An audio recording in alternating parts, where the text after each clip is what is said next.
And at some point in time, he started to physically, do physical things to me, introduced a lot of sexual things that, of course, I didn't know because I was a child at this time in elementary school.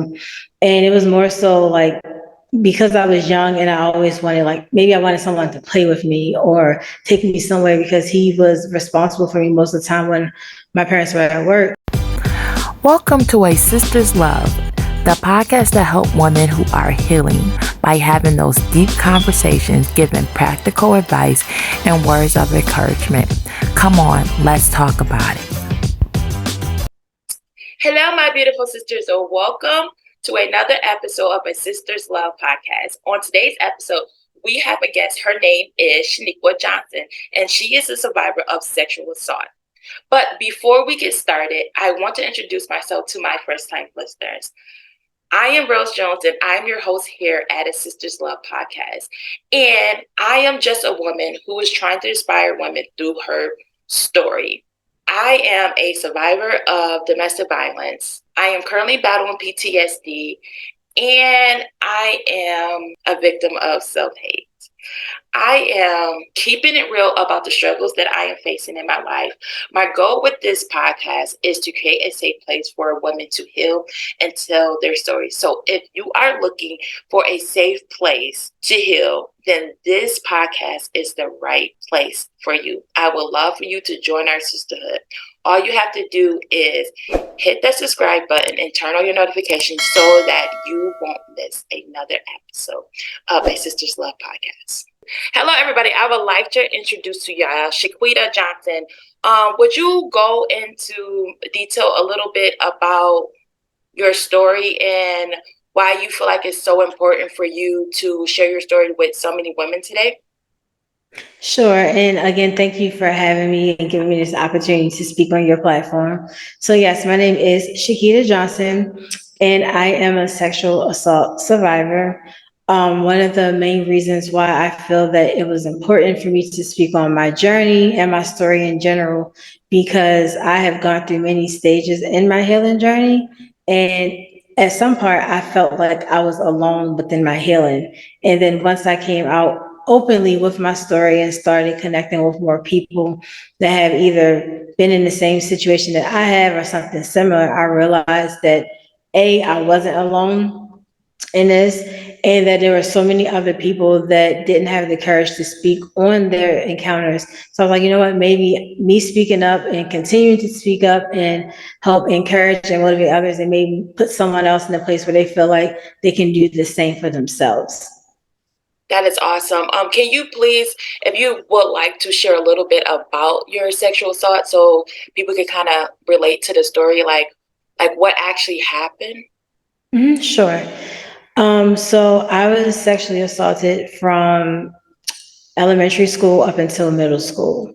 My mom had gotten in a relationship with a guy after leaving her domestic violence relationship, and the guy had a brother, and he was older than I was, and I looked at him like he was my big brother. We hung out a lot. He babysat me a lot, and at some point in time, he started to physically, do physical things to me, introduced a lot of sexual things that, of course, I didn't know because I was a child at this time in elementary school. And it was more so like because I was young and I always wanted, like, maybe I wanted someone to play with me or take me somewhere because he was responsible for me most of the time when my parents were at work. It was like, well, if I do this, then you have to do this for me. So it was kind of like give and take gestures. Um, and of course, it was like threats to me, like, if you ever speak on this, I'm going to do X, Y, and Z. And because I knew that my stepfather had like weapons in the house and stuff, because sometimes he used to go out and he used to hunt, and he was also a boxer, and he had a lot of stuff. So I never knew, I had to take him serious, and I was like, well, if I tell, then I'm going to get in trouble because, like, I know that this probably is wrong, but I really don't know because this person is responsible for me in a sense. And it went on for years. My mom had my sister, I think I was in the fifth grade. So I started like babysitting my sister. My mom would be at work and stuff, and sometimes he would still be there. So I became like very overprotective over my sister because I'm in my mind, I'm like, if I don't want him to ever try anything with her. And it's crazy because I'm like fifth, sixth grade thinking like this as a child, but it's like I had to learn how to protect myself at a very young age. And I went for years not saying anything to anyone. And then in middle school, it finally came out. It wasn't supposed to come out, but I guess it's true what they say, all things happen for a reason. And I can't remember specifically what the assignment was, but at the time, because I went to Catholic schools, so at the time, my teacher had us write something. I can't even remember what the writing assignment was, but I wrote something, and from what I wrote, she picked up on signs that I was being sexually abused at home. And she immediately like left the classroom and came back like her face was like flushed and everything. And I'm just like, I don't know what happened, but in something in my gut, I knew that I was in trouble. Like I felt like I was in trouble. And she held me back. Well, we went to like another classroom and I was like, see, I knew I was in trouble, but I didn't know what I had done. And she just started questioning me about if I was okay and if I ever needed someone to talk to, I can always talk to her. And I'm just like, I don't know, I'm good. Like, I don't know what you're talking about. And then she like looked at me and she was like, if there's something you need to tell me, like you can tell me. And at that moment, I don't know what was in me. I just like bust out crying. And they had already called my mom and my family was like on their way to the school and stuff. So that's when it like officially had came out that this person had been abusing me for all of these years. And my mom at the time was actually separated from my stepfather, which was my abuser's brother, which is my sister's uncle. So there was a lot of different dynamics that played a part in everything that went on. So it was a lot. It was a lot. Did you have like a feel of relief when you finally was able to talk about it? Nope. Nope. You were just like, it is what it is. Yeah, because I don't think I really grasped the full understanding of what was going on. I was. Did he get arrested? So initially he did, and then he got a bail, so he made bail. And then what ended up happening was at this time I was in the eighth grade when everything finally did come out. I remember the cops coming to the house because you have to file like a police report and all that stuff so they could like proceed to go pick him up. And I'm in the eighth grade. I'm a teenager. I don't really understand the dynamics of what's going on. And I didn't know the impact that this was going to really have on not only myself and my family. And he got arrested initially and he made bail because they gave him a bail. And then at the time I was going to meet with like the state's attorney and I had to meet with FBI agents and I had to have like physical examination. So, like your regular, I can't think of the name of it, but there's like an examination they give you when a person comes for a rape kit. Yes. So there's a more extensive type of sexual examination that I had to get. And it was very uncomfortable. Again, I'm like 12, 13 years old, maybe. And yeah, I literally can like put myself, visualize myself in that moment in the bed with all these different doctors and people around me with things on the camera and them telling me like, okay, this is what we're going to do. This is what we're looking for, X, Y, and Z. So when he got arrested, got out of jail and stuff, he was staying with my sister's father. My sister's father at the time, which we all live in the state of Baltimore. So it's not like at any given time we can run into each other, Yeah. And our families again were like together in a sense. We all went to the same family church, so things started to become very, very uncomfortable and kind of like unsafe for me as a kid. My family at that point did whatever they could to keep me safe, of course, even moving around and different things, but I never fully at that point understood what was about to happen. and the transition my life was about to go through.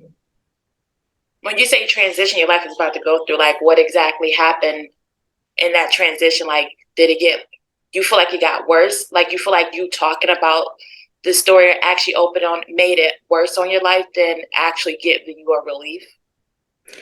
At that point, at the age I was, I did feel like it made my life a little worse just because I felt like I had let people down. Whereas though I had my family saying things like, you're not supposed to let people touch you in these type of ways, as what you tell your child. If someone ever touches you, come tell us. And I didn't do that. Like, this person did all these things and more, but I never came forward and told my family. And I had a relative that actually told me that it was my fault because I did not say anything. He said that if you would have said anything, we could have stopped this, but because you allowed it, you must have loved what he was doing to you. Yeah. As a kid, I'm like, so I'm like, yeah, I was like, you know what? Yeah. You're right. It is my fault because I didn't say anything and I'm sorry. So I had, my family saying that stuff. And don't get me wrong, it wasn't everyone. It was just that one person in particular, you know. And then on the flip side, it was their family. I still had a relationship with my sister's dad, who I love dearly. He had been in my life since I was like in kindergarten, first grade. I couldn't have the same type of relationship because this was his brother that had done these things to me. So everyone looked at me like the villain in his family. These things that happened to you, he would never.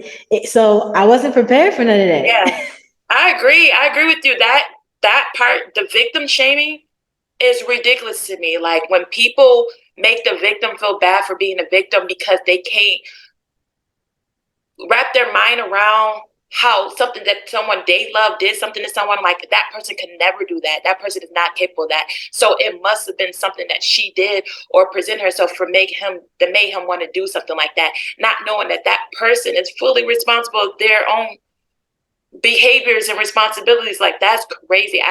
That victim shaming, like I know exactly how you feel. I've been through the same situation where people made me feel like, yeah, I was to the point where I literally took the blame for my sexual assault too. Like, yeah, you're right. It's me.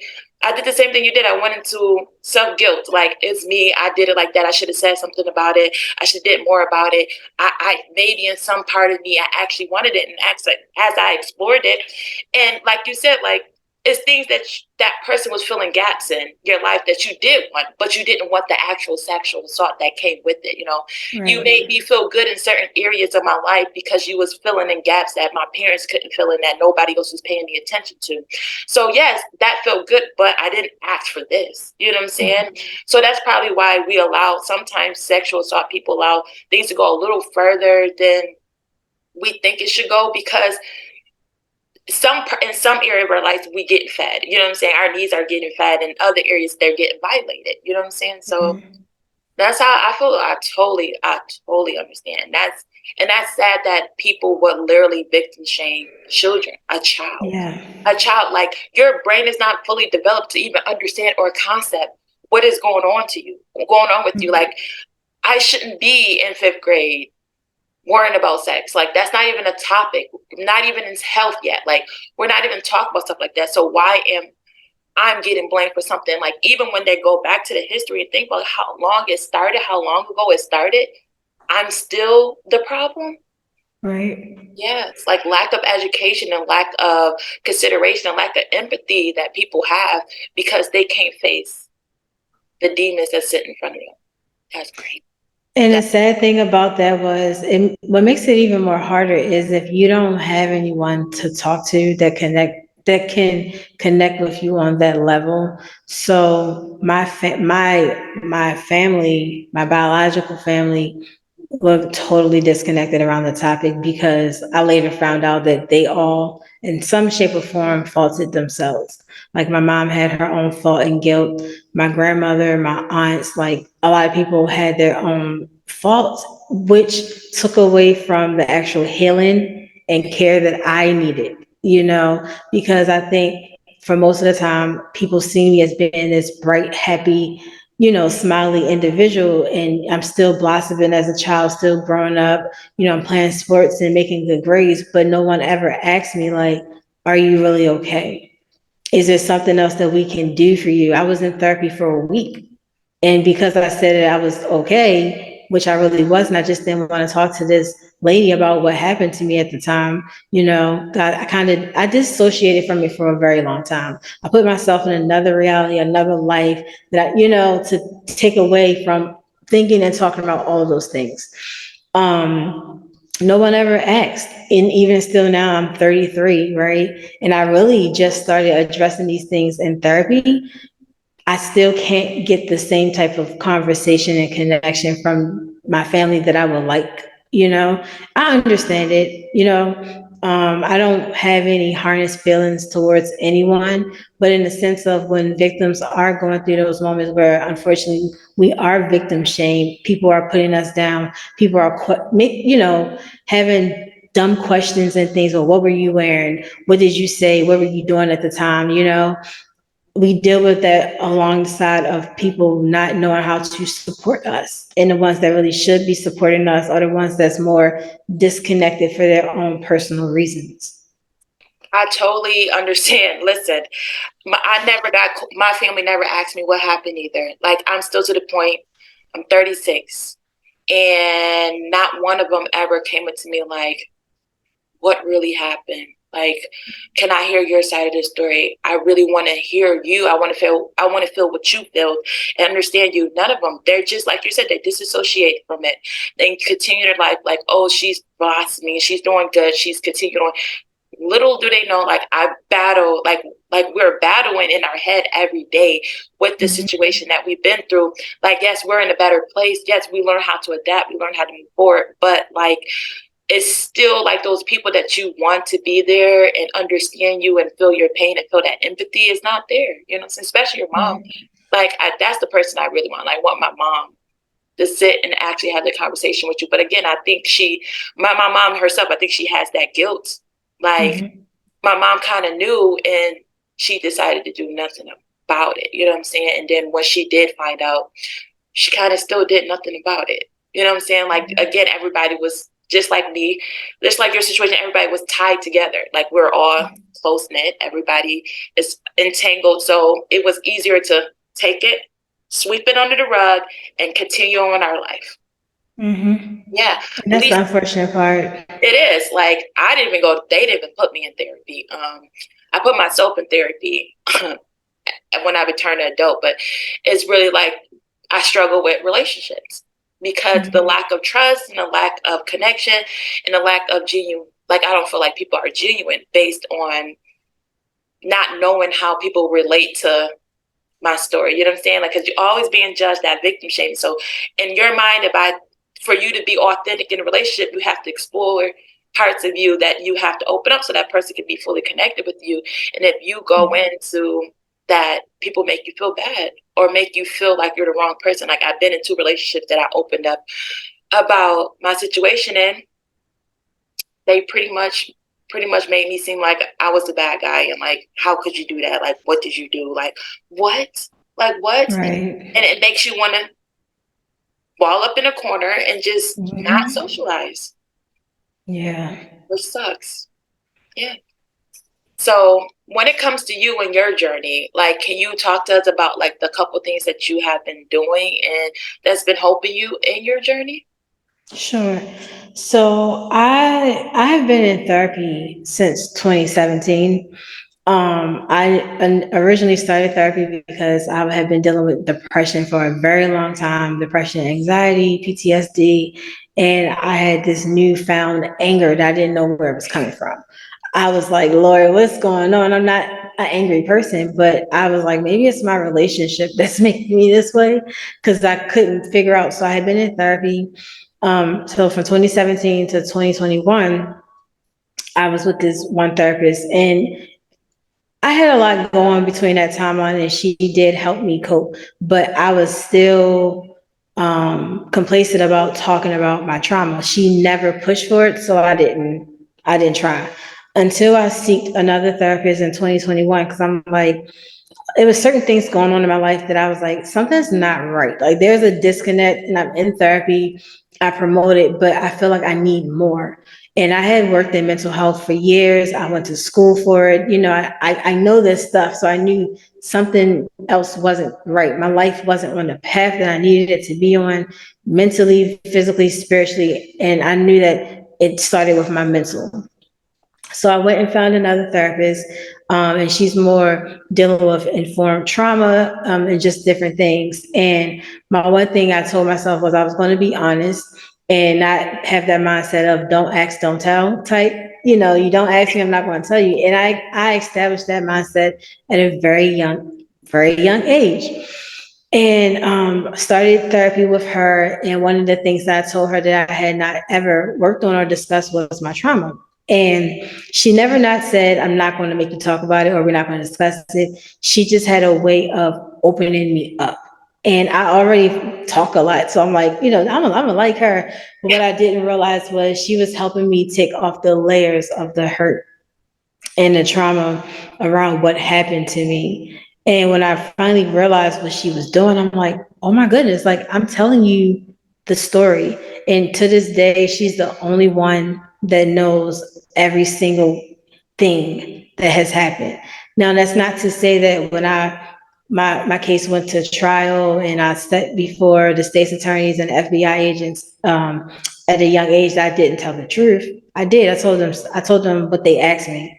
But in therapy now, she's had me really dig deep. And I think people also need to understand that when you are traumatized on a very young age, you tend to forget certain parts of the experience, because for a lot of us, like I said, we want to dissociate from that moment in our life.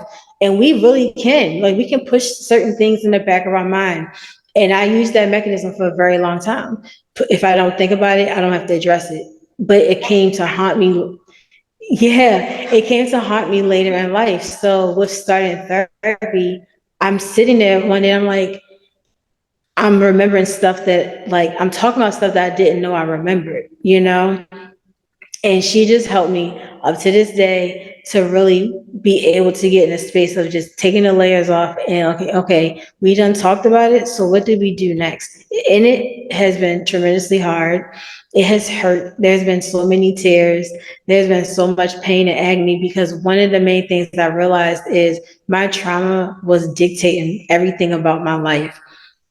Like I was a walking ball of my sexual abuse. And don't get me wrong, I've been through hell and high waters in life, other experiences, but my trauma was my personality. And I didn't know that. I didn't know that. So I continue to just go to therapy, work on things, allow myself the time and space to be vulnerable in those moments, and work on self-forgiveness and forgiving my abuser and anyone else that has wronged me. And, I meditate, I pray, I journal. I do a lot of different grounding work, activities and things like that. But when it comes to the trauma specifically, I'm going to always probably stay connected to, a licensed professional mainly, but not just anyone. And I say this to a lot of people, like if you do seek help as far as like addressing the trauma, there's nothing wrong with like life coaches. Like I have a lot of life coaching friends. I love life coaches, but some parts of those layers need to be done with like a licensed professional. Like that's what, worked best for me. And I'm so grateful for my therapist. I'm so grateful that I had the courage to sit with her and continue to talk about those things, because it's been a ride. Yeah. And also when it comes to therapy, like be okay with shopping around. You don't have to settle with the first one. That's what happened with me. I had that one late, like you said, my first one was like, yeah, okay, worksheet, this is what it is. Let's go through it. Let's walk through it. Like you said, don't ask, don't tell. Like if you're not pushing it, I'm not giving it, because we are in a place that we don't trust people. So I'm going to give you the bare minimum of what you need. And I'm like, maybe with this, giving you that little bit, I'll be able to conquer the rest of it on my own. You know what I'm saying? Like, I'm the type of person, like, give me the tools and I'll go home and do it myself. I've been like that since I've been in school. Like, give me the notebook, give me the notes. I'll go home and study on my own. And that's how I was with my first therapist. Like, I'll go home and I'll study on my own. Just give me what I need, and I'll go study on my own. But you just need a safe place. You know what I'm saying? So you want your therapist to be your safe place. No matter, that whatever you say is going to stay within the concept of that session, and you don't have to worry about no one else hearing it. That what gives you a great relief of just being able to be open about what's going on and just really breaking down those layers. For me, that was great for me.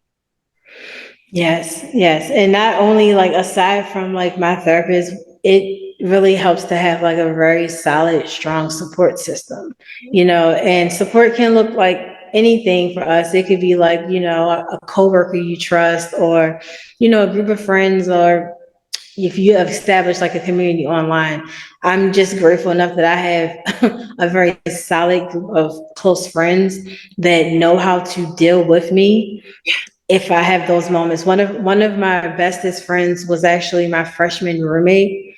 Mind you, I just went through all this stuff, leaving middle school, going into high school. Now I'm into the college stage of when the nightmares and things started. And my freshman roommate experienced all of that stuff with me.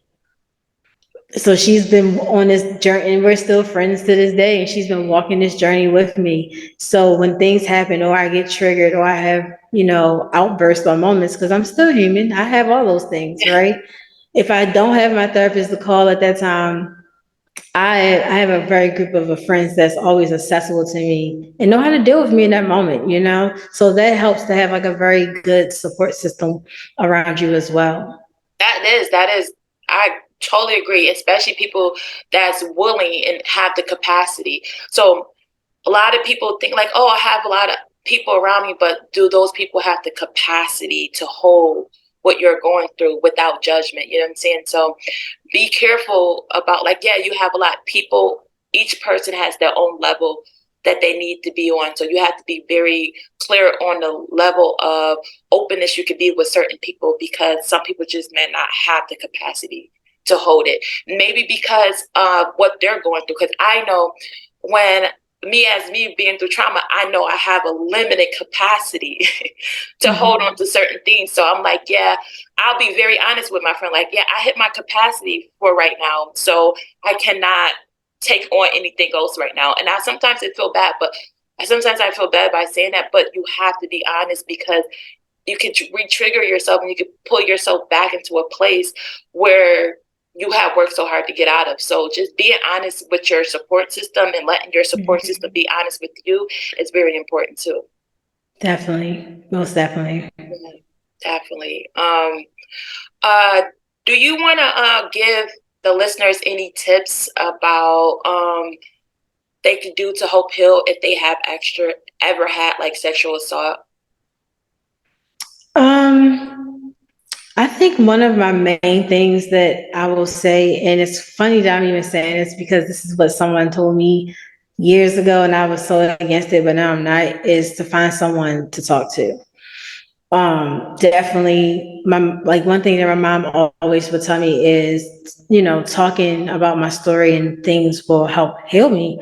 And I'm like, it won't. It's going to help hurt me more, because who wants to sit and talk about all these degrading, disgusting things that happened? Like back then I could not see the good that my story would have. And if I did, I probably would have started talking a lot earlier, but definitely find someone to talk to. Like you said, don't feel ashamed that you have to shop around for a therapist. Like I have shopped around and fired therapists before in the past, and I will continue to do it if I need to seek that option again. But definitely find someone to talk about the things that happen or how you feel. Or if you don't want to immediately talk about it, maybe find an outlet like journaling, or even like I found this new thing that I started doing in November, where I do like video recordings of myself just venting, talking about what's going on or how I feel, so I can go back and look at where I was before to like where I'm at later, like months later, but just being able to vent and get those things out is helping you release. And through my journey, like I realized how much trauma lives inside our body, and it can inflict so much pain and not only hurt and stress, but it can start to deteriorate our health and immune system in general. So learning these things, I'm like, oh, I'm gonna be talking. Like, let's go. Like, let's heal. You Let's know? go. Yes. Yeah, and along with talking, like really move your body. Like I know that may sound a little weird, but there are um, a lot of different research that's linked to showing that there are different, like with talk therapy and body flow and movement, it helps to release locked and stored trauma. Again, trauma lives, it will, the longer it takes for you to talk about it, it will just continue to go and fester down and live in your system. The more you talk about it and bring those things out and move your body in certain type of ways and things, it'll help you feel better. Like it will. And I'm not saying that to sound cliche, but it doesn't happen overnight. I wish it Yeah. did. Right. But the Only journey in if it its did. Yeah.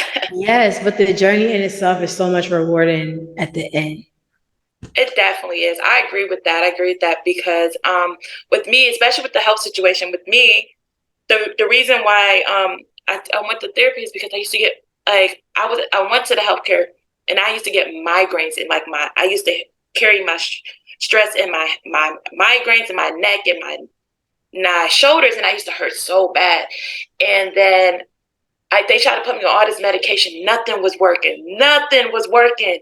And then one of my doctors was like, "Can I ask you a question?" I'm like, "Sure." She was like, um, "Have you ever experienced anything traumatic in your life?" I'm like, "You want me to write a book?"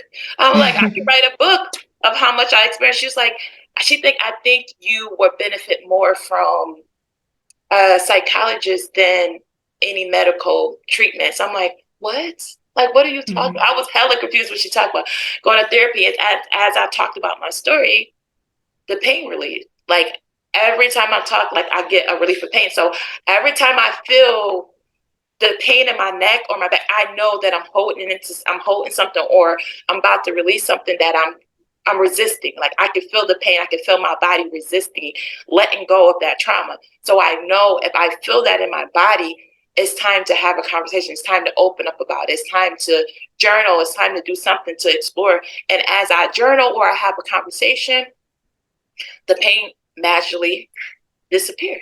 Like it's crazy how your mind, your body, your spirit is all connected as one. Like that is so true. It's so true. Yeah, and then when you learn about like the different chakra points and what they stand for and like what each part of your body holds and each even the organs in your body and what is like what emotions and feelings it's connected with. When I seen all that, I was like, oh my gosh, like let me start stretching, Yeah. cause like especially like your waistline and your back, it holds a lot of like where if you're a person that has you take on everyone else's issues and you carry all those burdens and things, a lot of times they say that stem to like people having back problems and like even your waistline, So like I do a lot of different like releasing exercises. Now I tried the yoga thing a couple times. I'm not all the way there yet. But as far as just like general stretches and things like that, I can say that they do help. And even like the instructors that I have gotten the stretches and stuff from, one thing that they're like, they say is it's okay to cry. And I'm like, I'm not about to cry, get me stretched out, but sometimes you tend to because it's a release. You're releasing those things. Like we didn't deserve what happened to us, right? We didn't.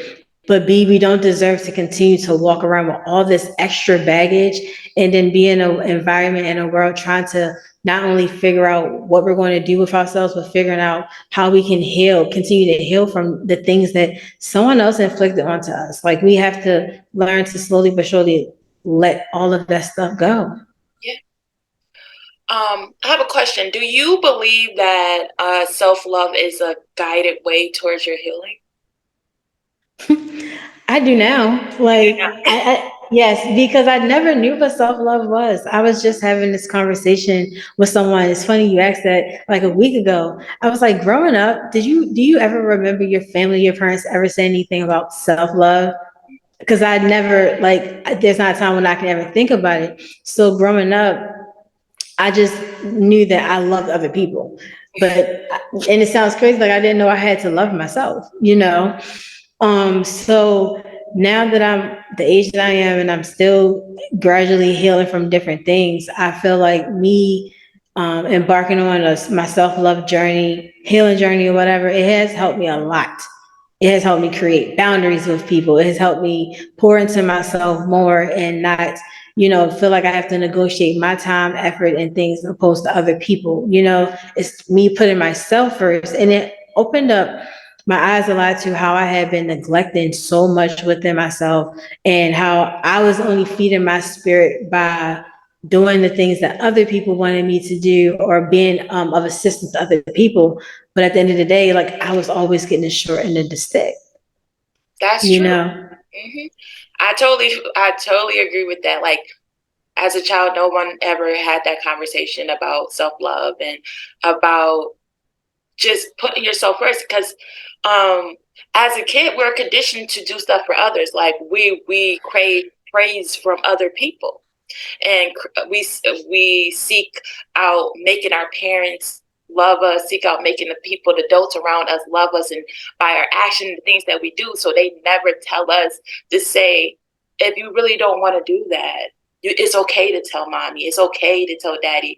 It's okay to put yourself first instead of putting mommy and daddy first. You know what I'm saying? So as kids, we were never taught that or never established inside of us like, oh, it's okay not to want to do that. I do that with my kids. Now, at first I didn't. I'm like, nigga, my word counts. Like, this is what it is. I come first, and as I explore my journey, I realized, no, they count more than I count. Like, I won't be with them for the rest of their life. They will be with themselves for the rest of their life. So they need to honor what they want and what they need first. And then if I can fit into what they need and what they want, then they can do that for me. You know what I'm saying? Besides the basic, like, you're under 18, you do got to follow some rules. But when it comes to choices and stuff like that, like my biggest, hardest thing is school. My daughter just started high school. Oh my God. My oldest daughter was in a private school, and I wanted my middle daughter to go to a private school. And she was like, no, I don't want to. I want to stay here and I want to do it. But no, you don't understand. Your sister left high school with a full scholarship, right? She had everything. She got everything that she needed from the school. You can do the same. She like, no. I'm like, but it was so much by me where it's like, I'm your mom. You gonna do what the hell I say. I don't care what you're saying. I don't care what you want. But then I have to say, this is her life. Do I make her next 4 years miserable because that's what I want? Or do I let her enjoy her 4 years of high school because it's time that you never get back based on her own decision? So I let her make her own decision, even though I didn't want to. And I think for me, and like I realized this later on my journey and being in therapy and stuff, was I did have the whole people pleasing mindset because at a young age I was victimized into pleasing someone else. It was done on a sexual and emotional way, but the concept just continued to linger on because, like you said, we want the praise. So even though what the person was making me do was wrong, the praise and the rewards from it, and at the time, don't get me wrong, was what I wanted, and depending on what the circumstances were. So growing up, it's like, yes, I would do anything to have that satisfaction from other people, even if it meant putting me in unsafe environments at time or me burning out, from trying to go above and beyond just to be a patriarch in someone else's life. When at the end of the day, like, again, it was only damaging myself. Yeah. But now that I've gotten to the point of, where I am now and recognize all of these things, I'm like, nah, like I'm not. Like boundaries, like let's be clear, let's set intentions and let's move from there. Like I can't. And sometimes it's sometimes we do become people pleasers, not more for the praise, but more because we're scared of the rejection or the lack of something. I'm saying? Like, oh, if I don't do this, someone might actually do something to me. Like, it's the fear, Right. like, maybe if I don't follow through, I know what could happen. So let's not even figure out if that would ever happen again. So just let me do what I need to do to make sure this never happens to me again, or someone else don't jump on the bandwagon and see. Like with me, someone knew that I was getting sexual assaulted. So all his friends around him tried it. Like, oh, he got it, he got away with it. I'm gonna try it with her.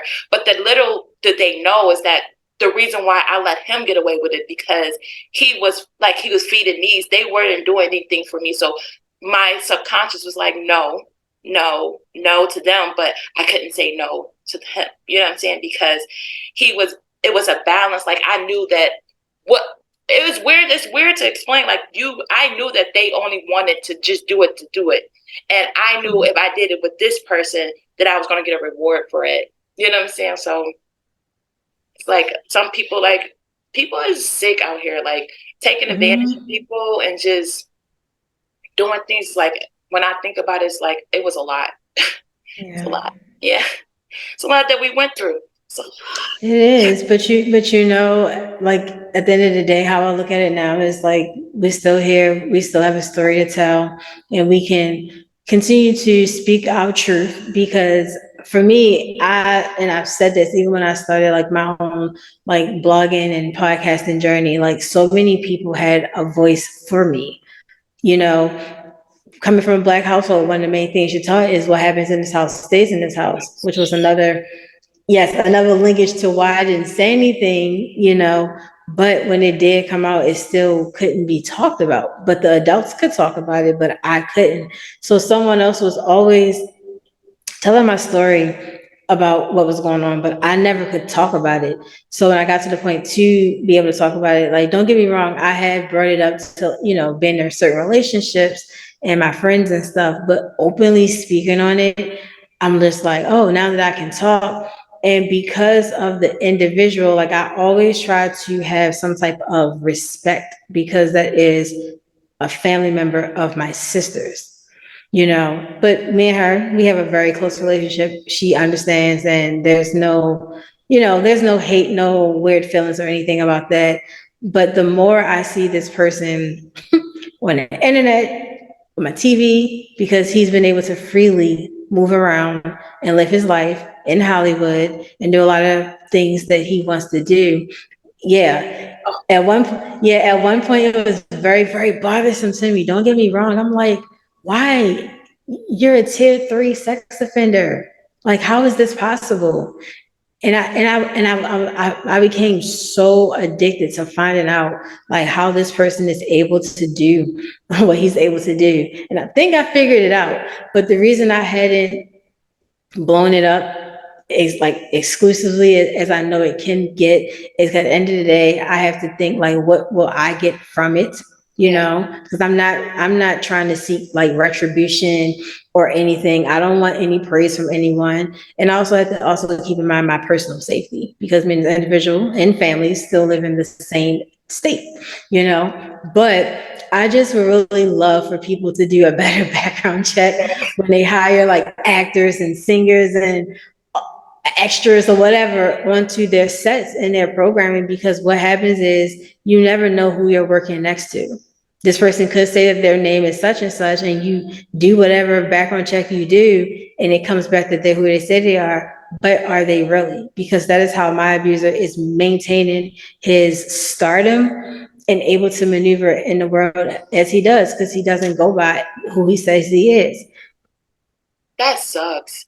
And that's another part of the journey where you sit here and suffer, and you see like you watch your person that hurt you just live their best life. Like, how do I sit in this pain while you're just having the best life?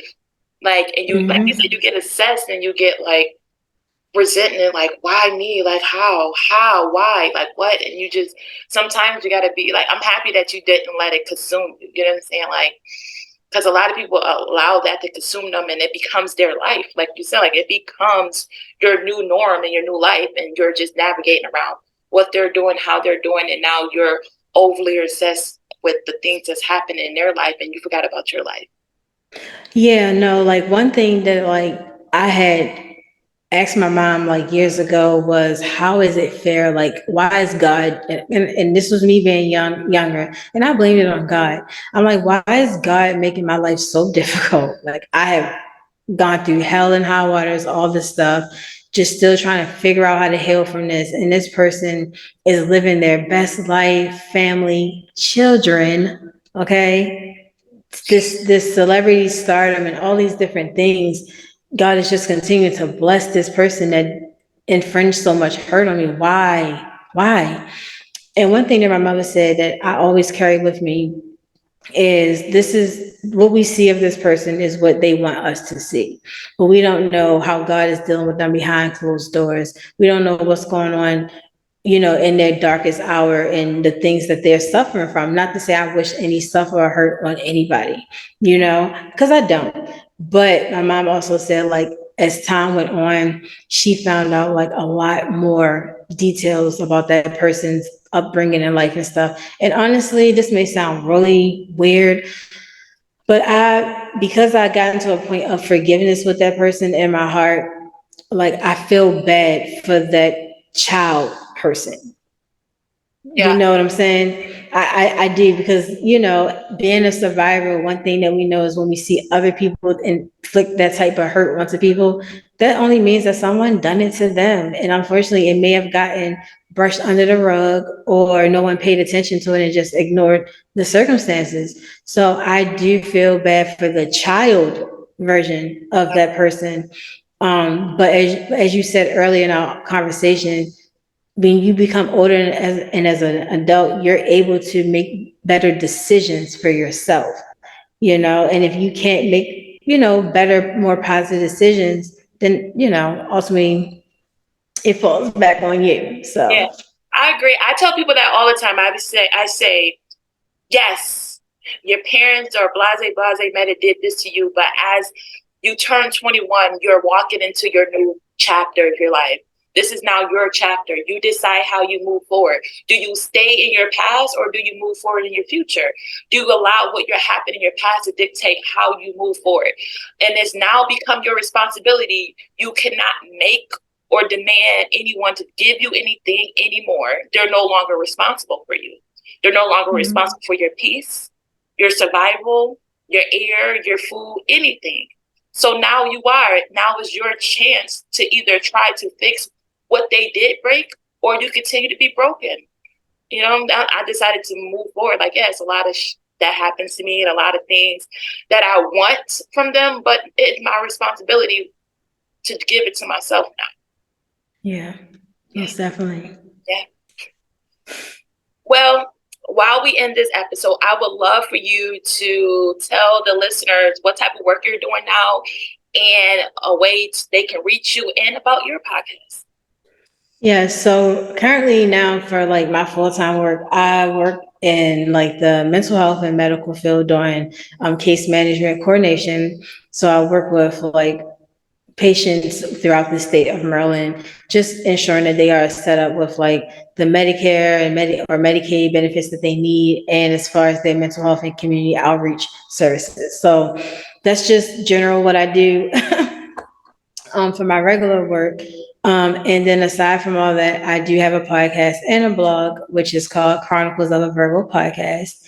I started that last year as a way to continue my healing journey with speaking out on my different experiences and things I healed through, but also to encourage other people and motivate other people to be better individuals. Because my healing journey started because I wanted to be better. So I was like, if I have the voice and I'm using my voice, let me create this platform that's going to help other people be better, and hopefully take something that I say or a guest or professional that comes on say, and use it as a stepping stone to and heighten their life to heal from something, or just be a better person. We all can make improvements somewhere in our life. So yes, like I said, my podcast is Chronicles of a Virgo Podcast. It's on all of your podcast platforms: Anchor, Spotify, Apple, iHeart. I'm on YouTube, and I do have a blog as well. I can send you, all the links to that because all that stuff is connected together. So. Well, and I will have all the links to everything in the show notes, so y'all can just click on it to explore a little bit more. Well, that's it for today's episode, and I love you guys. Bye. Well, that's it for today's episode of A Sisters Love Podcast. But before we end, I would love to invite you to our new support group. This podcast group is exclusive for podcast listeners. This is the perfect place for women to come together, share experiences, ask questions, and get access to exclusive resources. In this group, you can meet those amazing podcast guests, get free resources, and find support. This is a judge-free zone. You never have to worry about feeling unheard or alone. To join the group, you will first have to sign up for our podcast mailing list. And then once you sign up, you'll get access to the group. To get access to the mailing list, all you have to do is click the link below the show notes. Until then, signing off, your sister through love, Rose.